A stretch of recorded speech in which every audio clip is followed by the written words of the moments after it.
After sharing your body with a human, another human, growing another human for 9 months, often the first question that I get asked by my clients who have just given birth is, how do I get my pre-pregnancy body back?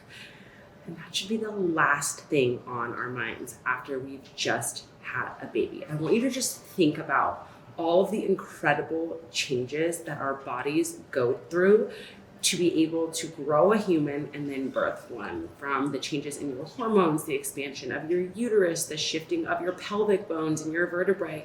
Your body does so much. And so we should be thinking about how we can care for and nourish them back to health and a full state of energy and recovery rather than just focusing on weight loss. And I know that it feels so good to have your body back and have your body be its own again, but we really want to think about nourishment and what we can add and support that we can add rather than deprivation and what we can take away in this, what I like to call final trimester of pregnancy, because it really is another additional piece of,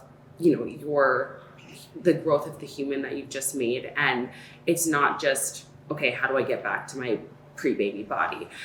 I want you to also think about, there are simple things that happen, right? Like we talked about, like your uterus growing, your vertebrae shifting, your pelvic bones opening. But then during delivery, there are things that can happen, whether that is a pelvic prolapse or incontinence or even things like tears. We want to be able to heal those things, and with a little support we can, whether that it is something physical like that or something more mental, emotional, like postpartum depression. In some cases with that as well, we can, with the right support, really heal those things. And so today I want to give you guys some tools and tips for this period of a female's life cycle, because I think that the postpartum period is often one that is really, really forgotten about. So let's go through what are some things that you can do in your postpartum period to really support your mental, emotional, and physical well-being. So the first thing that I want to remind you of is that 60 to 80% of women experience the baby blues. And if this is your first time having a baby, you're going to be shocked with how you feel afterwards. For me, both pregnancies, it hit about 2 weeks after. For some women, it's just a few days. Because what happens is when you deliver the placenta and deliver the baby, you have a huge hormonal shift. Your estrogen and progesterone, which were up here, literally crash down to here. And so your mood starts to tank along with this, and it can last up to 2 weeks. This is completely different and separate from postpartum depression, but it's just something that you want to mentally prepare yourself for, knowing that you're going to be a little more sad, knowing that you're going to have a little less energy, knowing that you might just start crying uncontrollably, and giving yourself the compassion and the boundaries that you need to protect yourself and to feel in a safe space during that time. So I think that that's really important. Don't be planning all of these different events or having a million people come over to see the baby. Really protect yourself, your space, and your energy during the time that you know your hormones are going to be going through a major fluctuation. The next thing is you want to think about, before you have the baby, preparing or having other people help you prepare some freezer stocked meals, things that are nutrient dense and things that you can just throw in the oven and heat up. We made a lot of hearts of palm lasagnas that we could just throw in the freezer and prep when we got home.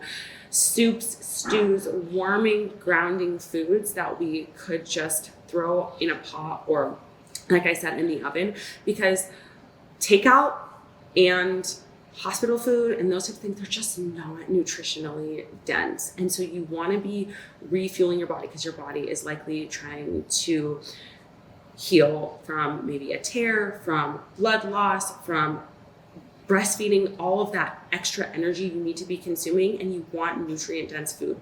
Lots of protein, lots of vegetables, lots of fruits, lots of healthy fats to refuel your body in that healing process. From there, I think it's so important to ask for the support that you need during this time and to set boundaries so that you can conserve your energy. Remember, you just went through this incredible, amazing thing that the female body can do. No males can do this. And so thinking about really making sure that you ask for the proper support during this time is so important. I was somebody who did not ask for any help. The first time I had a baby, I wanted to do it all on my own. I didn't have a nanny at the time. I didn't really ask my husband for help, and I felt like I had something to prove, and that didn't serve me at all. I was burnout, I was exhausted, and I was irritable. I didn't take a maternity leave with either of my boys, really, and it was a huge mistake. Your body needs to be able to recover, and so that means that life is going to look different for the next 6 to 12 weeks or however long you decide to take after you've had the baby. But give yourself the permission to be able to do that and know that you're safe and okay in doing that. And in fact, you actually should do that, because if you don't, your body gets to that point of burnout where, one, you're already not sleeping through the night because you're waking up with the baby for feedings. Your body's trying to heal and recover, so you need more energy reserves. And you have like these two things that are consuming energy over here. And if you're not giving yourself the recharge and refuel that you need, you're going to get to a point of burnout really quick. From there, you really want to practice skin to skin contact. And I've met a lot of people who don't think this is important, but it helps to create that transition from your baby in the womb to them being in the real world. Now, why is this important? I have so many reasons. First, when we're thinking about the parents, both mom and dad, this helps create endorphins. It helps lower levels of anxiety, and it creates a really special bond between you and the baby. So that's why skin to skin is important for parents. Now, it is even more important for the baby. Why? Skin to skin contact can help regulate the baby's blood sugar. It can help with temperature regulation. It can even make the baby cry less. It can help transfer that good bacteria from the mom to the baby. That's how a lot of moms who have C-sections will do start to create the baby's microbiome, is just through skin to skin contact, because you have that certain bacteria on your skin. So that can be super helpful. It can help with better sleep for the baby. There are so many things that skin to skin can do. And so don't ignore that little tip that you get when you are in the hospital. It's so important, not only for you, but also, and your bond, but also for the baby's physical health. So I know it should be self-explanatory, but when you're a new mom, you often forget to eat and drink, right? Because you're so busy trying to take care of this new baby. And so thinking about the fact that your baby will probably take somewhere between 0.5 and 1 liter of water from you every day, because if you are breastfeeding, you want to be drinking about 3 liters of water a day to replenish and refuel that. And not just liquid, no like sodas, caffeine, things like that. That's going to actually dehydrate you more, and you can pass on harmful chemicals and things like that you don't want to pass on to the baby. So water, water, water. And then when you're breastfeeding too, if you are somebody who has chosen to do that, you're also going to want to think about, rather than weight loss, eating 500 more calories a day than what you usually consume, because the baby is going to need that extra energy, and you are going to need that extra energy to be able to create a milk supply and feed an additional human on top of feeding yourself. Now, when it comes to what you're eating, that really does matter. And I know that, again, in such a busy time, you can't necessarily eat perfectly all the time, but you want to try to make sure that you're eating about every 3 hours to keep your blood sugar stable, so that your mood stays regulated, so you're not crashing and getting irritable on top of that lack of sleep. And so that your metabolism stays fueled, your milk supply stays high, and you feel as energized as you possibly can during this time. Again, eating real whole foods, like making that freezer supply of food, or trying to make yourself quick, healthy meals like smoothies, soups, salads, things that you can throw together quickly, will be really valuable and pay off in the long term when it comes to how much energy you have and how good you feel in your body. Now, when we think about specific nutrients that you want to be having, you really want to keep your focus on healthy fats. Those are going to, one, keep you feeling really satisfied for a longer period of time, because fats are the most nutrient dense macronutrient. And so healthy fats, things like hemp seeds, walnuts, flax seeds, salmon, those are great things to have in your diet. And then protein, those two things, healthy fats and protein, are going to help your body to heal, help your cells to regenerate. Protein is the building blocks for your cells. And so you want to be having those two macros in a good amount as you come into that postpartum period. And so when we think of protein, we think of things like organic chicken, organic eggs, pasture-raised eggs, grass-fed meats, fish that is wild caught. All of those are great protein sources. Or you could do things like beans and quinoa if you're going for more of a plant-based source of protein. A great addition to your diet right now too is bone broth. Bone broth is super, super healing because of the amount of collagen that it has in it. And so it's great for repairing cells and tissue.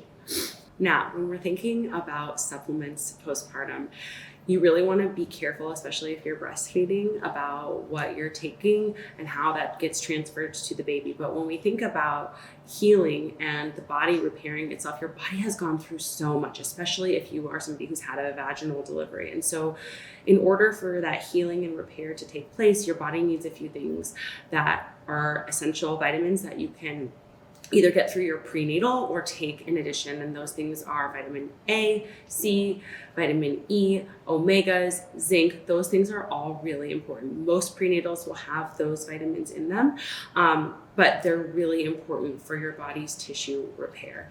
On top of that, you're probably a little bit low energy because of the lack of sleep and because of the energy demand that going through the birthing process puts on you. B vitamins are safe for you, safe for baby, and they're a great way to restore and help you with your energy reserves. And so taking those things and not going into any funky, weird herbs or anything that has not been tested. And even with the things that I've listed, you really want to make sure that you are checking with your doctor on whether or not these supplements are right for you. One additional thing that I've taken after both of my births is a little extra magnesium, both for helping with digestion because of that big hormonal shift, and your body kind of shifting back into its normal state. Digestion can get thrown off, and magnesium can really be helpful in dealing with all of the stress that comes along with not sleeping and bringing a new human into this world. So what I will leave you with is, after you've had a baby, again, remember to give yourself grace. Emotionally, really let yourself be in the present moment. Let yourself just be where you are, because this time period where the baby is brand new is so short. And that is one of my biggest regrets, is not being present enough postpartum, not giving myself the space and time to rest and take a break.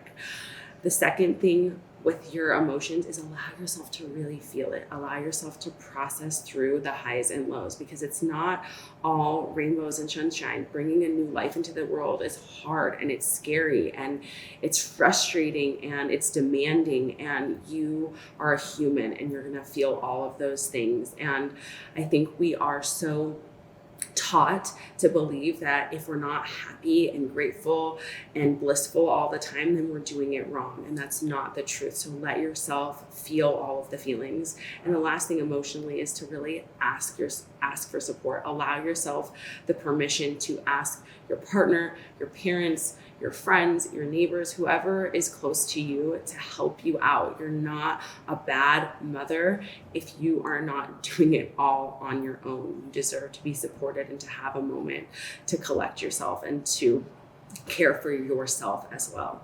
When it comes to physically, what I want you to remember is to have body awareness.